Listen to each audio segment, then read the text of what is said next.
শিক্ষার্থী বন্ধুরা, আজকে আমি নিয়ে এসেছি দ্বিতীয় শ্রেণীর 33 পৃষ্ঠার কিছু অঙ্ক নিয়ে। যেমন এখানে আছে পরবর্তী সংখ্যাগুলো কত হবে। তো এখানে একটা সিরিজ আছে, যেমন 1, 3, 5, 7। তো আমরা চিন্তা করব, যেমন 1 থেকে 3-এর ব্যবধান কত, 2।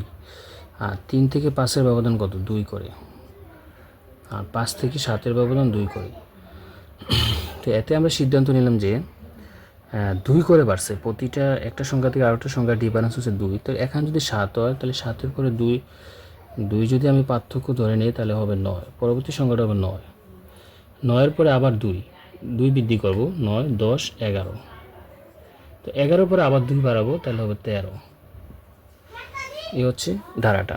তো পরবর্তীটা দেখো, যেমন এখানে আছে 2, এখানে 3, এখানে 5, 8, 12। যেমন 2 থেকে 3-এর ব্যবধান হচ্ছে 1, 3 থেকে 5-এর ব্যবধান হচ্ছে 2, 5 থেকে 8-এর ব্যবধান হচ্ছে 3, 4 থেকে 12-এর ব্যবধান হচ্ছে 4।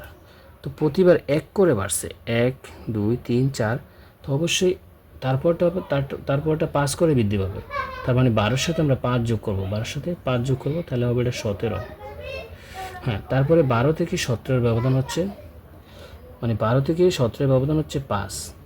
তো এটা হচ্ছে 4, এটা 5, তারপরে আমরা 6 করে বৃদ্ধি করবো, যেমন 17-এর সাথে 6 যোগ করব, তাহলে হবে 23। তারপর এটা এখানে যেমন আছে 40, এখানে 42। যেমন 40 থেকে 42-এর পার্থক্য হচ্ছে 2। তো এটা অলরেডি 2 করে বৃদ্ধি পাচ্ছে, যেহেতু এখানে 2, তো 42-এর পরে হবে এখানে 44। তো 42 থেকে 44-এর ব্যবধান হচ্ছে 2। আবার 44 থেকে 46-এর ব্যবধান হচ্ছে 2। তার মানে প্রতিবার 2 করে বৃদ্ধি পাচ্ছে।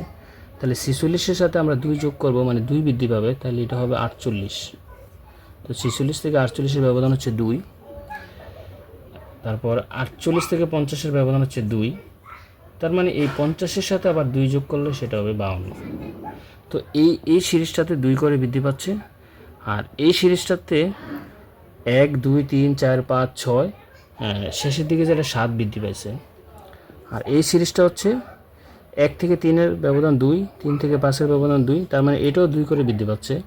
তার মানে 7-এর লগে 2 যোগ করলে 9, 9-এর লগে 2 যোগ করলে 11, 11-এর লগে 2 যোগ করলে 13। তো আশা করি শিক্ষার্থী বন্ধুরা তোমরা বুঝতে পারছো।